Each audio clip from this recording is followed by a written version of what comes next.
અને રાજકીય પેચ પણ આજે ગુજરાતના આકાશમાં જોવા મળ્યો। નેતાઓ, મંત્રીઓ અને ધારાસભ્યોએ આજે ઉજવણી કરી છે ઉત્તરાયણની, પરંતુ રાજ્ય કક્ષાના મંત્રી કૌશિક વેકરિયાએ પણ ઉજવણી કરી છે, પતંગ ચગાવ્યો હતો। સાથે સાથે અમરેલીના સાંસદ ભરત સુતરિયા પણ હાજર હતા। એમણે સંદેશ ન્યૂઝ પર કહ્યું કે પતંગ ભાજપનો હંમેશાથી ઊંચાણ પર રહેવાનો છે અને એ જ ઉડતો રહેશે। કોંગ્રેસના પતંગમાં કોઈ દમ નથી।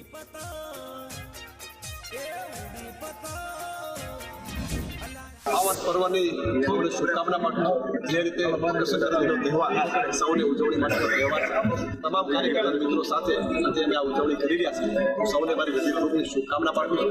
જે રીતે વિકાસ માટેની આપણે વાત કરી રહ્યા છીએ, મોદી સાહેબના સાનિધ્યની અંદર સમગ્ર ભારત દેશની અંદર ખૂબ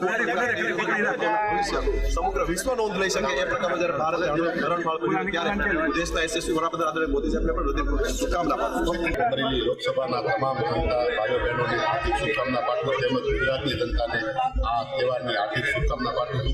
અને આજે આ જે પતંગ ચગી રહી છે તેને હું વિકાસ સાથે જોડું છું કે જ્યારે આજે વિકાસની પતંગ ચગી રહી છે અને આખા ગુજરાતની અંદર વિકાસ થયેલો છે અને હર હંમેશા આવો આપણે સૌ મળી અને આ તહેવારને ઉજવી, તેમ વિકાસને આપણી ઉજવણી કરવી છે। આજે આ ઉત્તરાયણની પણ ઉજવણી